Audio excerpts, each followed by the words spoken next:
What does inner work even mean, and why is that important right now? Hi, guys, welcome back to Inner Navigator.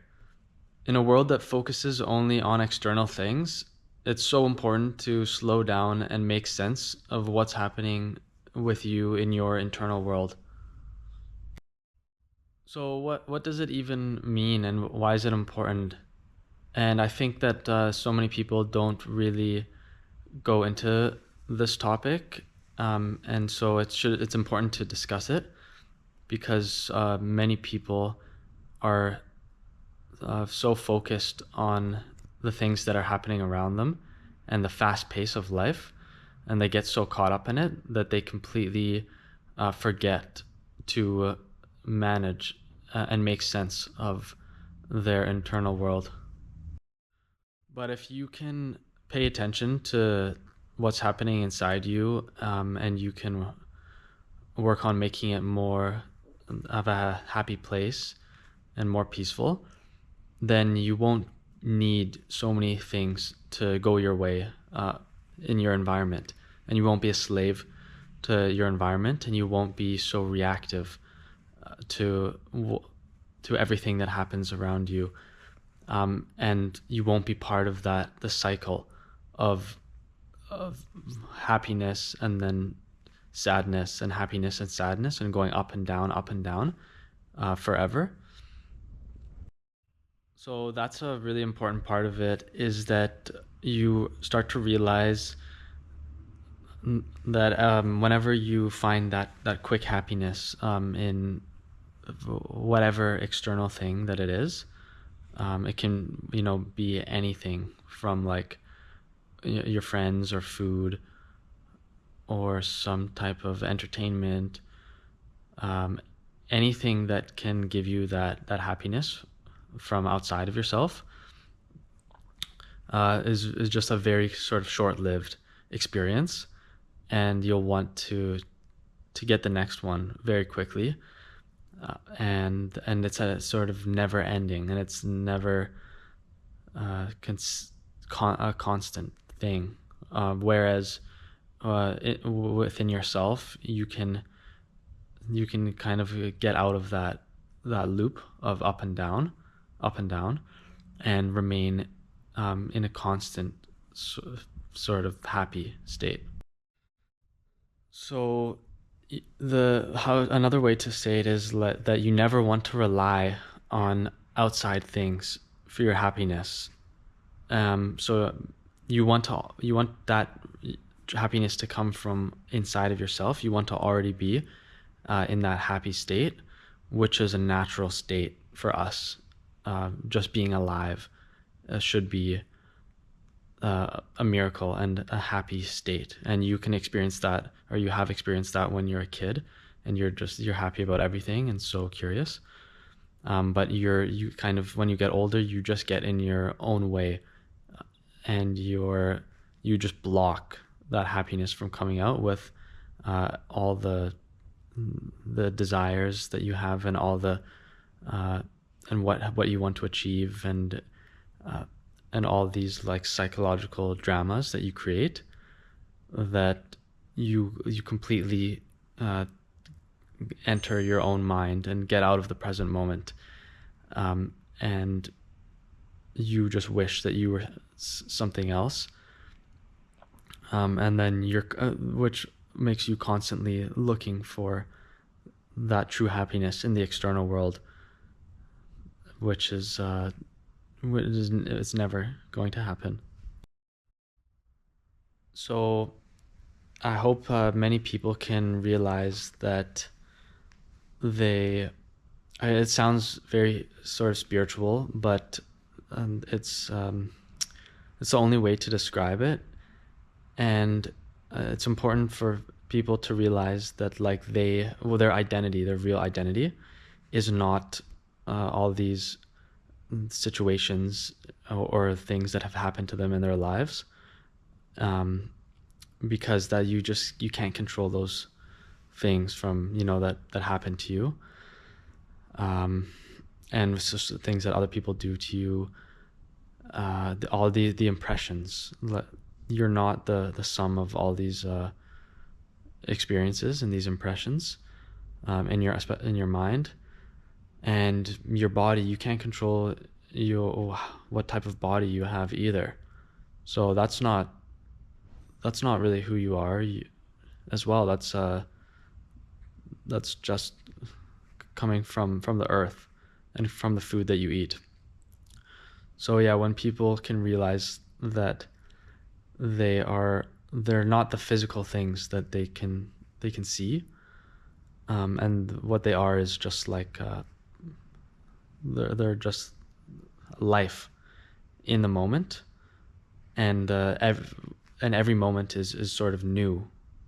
Then they can start to realize that these external things don't matter as much.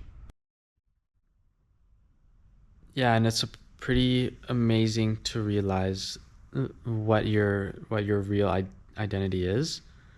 And yeah, you can do that through realizing the things that are not you, like we were just talking about, all the things that you can accumulate in your mind, and the things that you can see, that's not really you. That's just accumulations over time and impressions that you form together in your mind to be able to navigate the external world and be able to survive in it.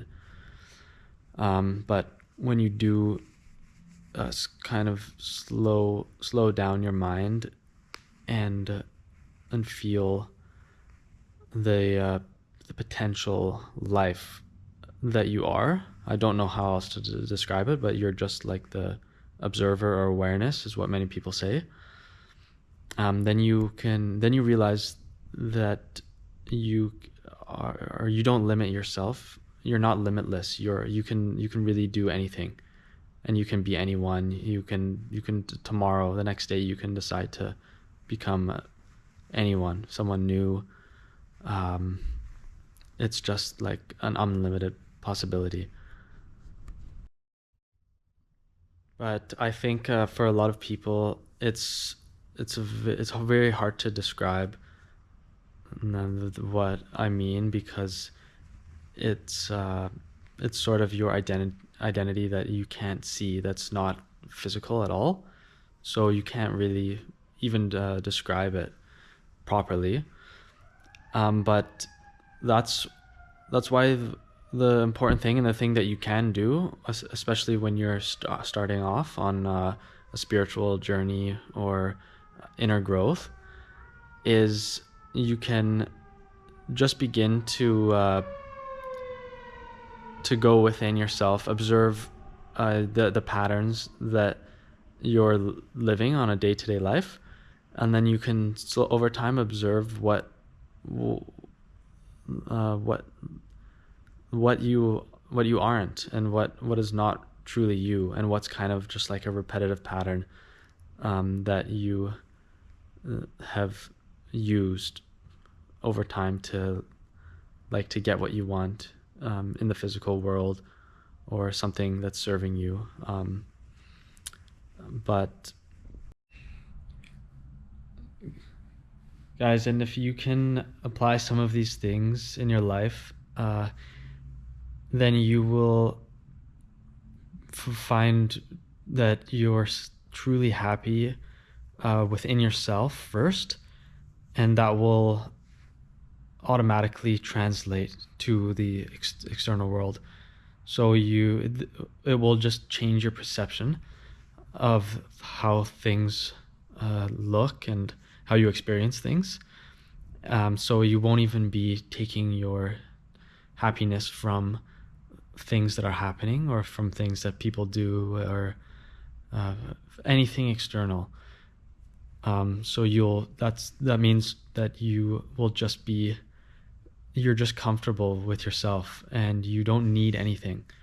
And that's a good energy to be in, that you don't need anything additional, because that's when you truly can be peaceful and live happily in the present moment and appreciate the things that you already have and appreciate very simple things like just life, and then like being alive and breathing air, um, and just having a shelter and like the sun and the natural world. That's when you start appreciating things that we always sort of like take for granted. um, but yeah, it's so it takes some time to work on these things, and especially in a society that has always taught us uh, to build ourselves up in the external world, and to seek things sort of externally, and to never really uh, work on our inner selves, um, especially like in the Western societies. So yeah, that's something that has helped me a lot, and I think it is important for lots of people to work on. Okay, so I think I'm going to stop there for today. And I talked about many things that are sort of sometimes difficult to talk about, hard to describe. So, and it was like big picture things. So yeah, I don't know if people really understood everything. But if you do have any specific questions, then I would love to like talk about something more specific, or talk to someone who does have questions, and like create more of a conversation with someone, because I feel like that would be better. So yeah, thanks guys for watching, and we'll see you in the next one.